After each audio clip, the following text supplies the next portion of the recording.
सरस्वती जी और उनकी बहू रश्मि के बीच एक दिन बहस छिड़ जाती है। आखिर किसका काम ज्यादा आसान है, बहू का या सास का? माँ जी, सास को काम ही क्या है, आपके सारे काम उंगलियों पे तो हो जाते हैं। कुछ भी। हाँ, हिसाब तो उंगलियों पे ही हो जाता है ना। अरे बेटा, ऐसा सिर्फ अभी लगता है। जो मुझे करना पड़ता है ना, वो तुझे करना पड़े तो समझ आएगा कि असली काम का पहाड़ कैसा होता है। ठेले बराबर वजन भी नहीं है आपके काम में, और बात पहाड़ों के वजन की कर रही हैं आप। तू ऐसा करती ही क्या है घर में बेटा, ये तो बता मुझे।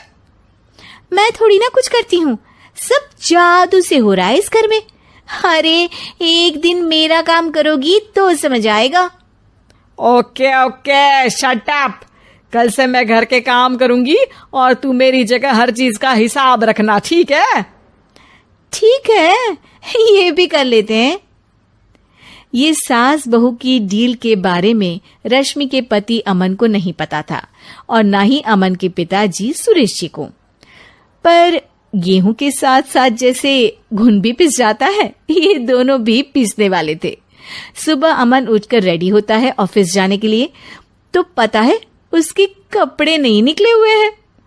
अरे रश्मि, तुमने मेरे कपड़े नहीं निकाले? अपनी माँ से पूछो ना, उन्हीं का काम है ये। अमन अपनी माँ के पास जाता है। अब मेरे कपड़े आज आप देने वाले हो क्या माँ? हाँ, देना तो मुझे ही चाहिए, पर तेरी बहू ने कपड़े धोने ही नहीं डाले, तो कोई भी धुला हुआ कपड़ा नहीं है बेटा। हैं? ऐसा क्यों? कपड़े तो धोने आप ही देते हो ना माँ? अरे बहू ने तुझे बताया नहीं, अब हम अदल बदल गए हैं। मैं अब बहू और तेरी बीवी सास।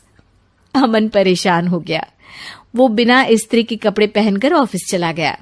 सरस्वती जी अपने घुटने के दर्द के कारण झुककर घर साफ नहीं कर पा रही थी और ना ही खाना बनाना याद रख पाई। उधर रश्मि पहले ही दिन घर की चाबी घुमा चुकी थी और 300 रुपए का हिसाब अलग नहीं मिल रहा था। पर दोनों का ही घमंड कैलाश पर्वत से भी बड़ा था और दोनों ही खेमे एक दूसरे की बात मानने को बिल्कुल तैयार नहीं थे। शाम को जब सुरेश जी और अमन खाना खाने बैठते हैं तो सरस्वती जी उनके सामने गाजर और पपीते लाकर रख देती हैं। अरे माँ, ये क्या है? ख्याली पुलाव के साथ सलाद। माँ जी खाना बनाना भूल गई लगता है। अरे एक एक चमन्नी का हिसाब है मेरे पास, खाना बनाना कैसे भूल जाऊंगी? ये तो मैंने पढ़ा था कि फल फ्रूट खाने से सेहत अच्छी रहती है, इसीलिए ये ले, एक फल खा ले। रात को सुरेश जी और अमन अपनी मीटिंग बिठाते हैं अकेले में। बाबूजी, इनकी लड़ाई के कारण ना हमें ठीक से खाना मिल रहा है, उल्टा घर के सारे काम रुक गए हैं। हाँ बेटा, 2 भैंसों की लड़ाई में बेचारे खेत के पौधों का भी नुकसान हो रहा है। पर पापा, क्या बताऊं आपको, मैंने माँ को इस महीने की 2 तारीख को बिजली के बिल के पैसे दिए थे। आज बिल भरने के लिए मांगने गया तो पता चला कि रश्मि उन पैसों से गैस सिलेंडर ले आई। अच्छा, तो सिलेंडर के पैसों का क्या हुआ?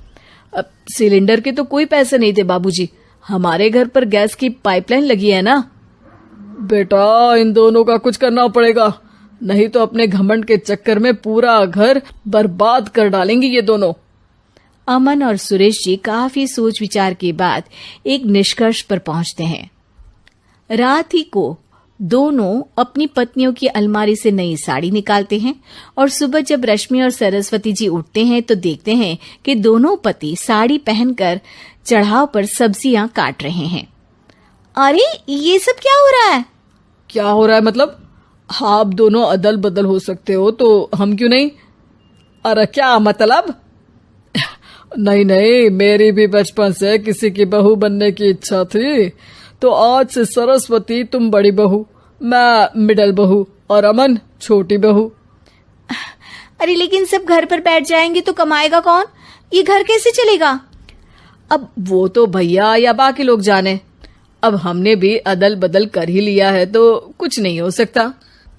रश्मि और सरस्वती जी को समझ में आ जाता है कि उन दोनों की आपस की डील की वजह से इन दोनों को बहुत तकलीफ हो रही है और उनके ईगो ने दूसरों को कितनी यातनाएं दी है।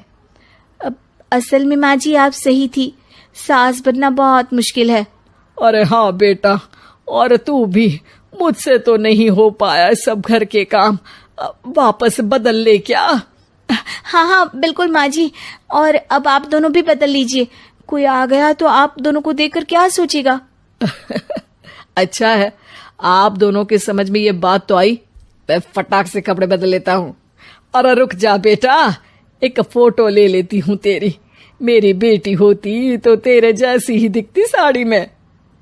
और मेरा फोटो नहीं लोगी?